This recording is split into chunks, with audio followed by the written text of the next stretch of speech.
নতুন এক মহামারীর আশঙ্কায় বিশ্বজুড়ে ছড়িয়েছে আতঙ্ক। উচ্চ সংক্রামক এমপক্স নামের এই ভাইরাস প্রথমে কঙ্গোতে শনাক্ত হলেও দ্রুতই তা ছড়িয়ে পড়ে আফ্রিকার আরও 13টি দেশে। তবে এখানেই শেষ না, ভয়াবহতার জানান দিতেই যেন এমপক্স এবার আফ্রিকার গণ্ডি পেরিয়ে প্রবেশ করেছে ইউরোপে। অন্তত 3 জন এমপক্স রোগী শনাক্ত হয়েছে পাকিস্তানেও।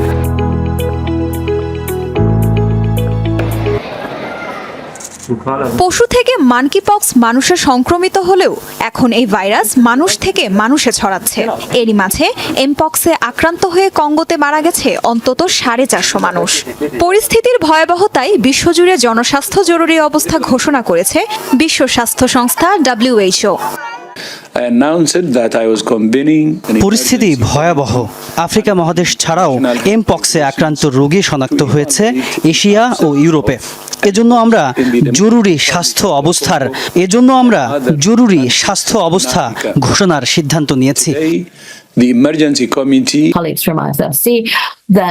স্বাভাবিকের তুলনায় দ্রুত ছড়িয়ে পড়ছে এমপক্স। মৃত্যুর হারও অনেক বেশি। শারীরিকভাবে দুর্বল রোগীদের মারাত্মক ক্ষতি করছে ভাইরাসটি। আফ্রিকার পূর্বাঞ্চলে এর প্রাদুর্ভাব বেশি থাকলেও দেশের সীমানা অতিক্রম করেছে এমপক্স। এমপক্সের দুটি প্রধান ধরন ক্লেড 1 এবং ক্লেড 2 শনাক্ত করা হয়েছে।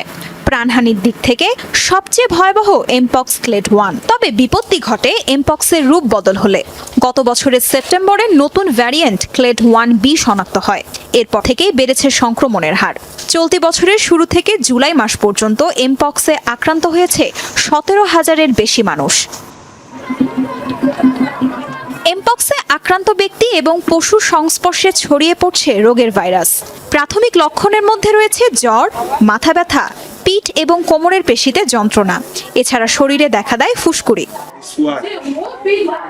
এর আগে 2022 সালে এমপক্স ভাইরাসের কারণে জরুরি জনস্বাস্থ্য অবস্থা ঘোষণা করতে হয়েছিল বিশ্ব স্বাস্থ্য সংস্থাকে।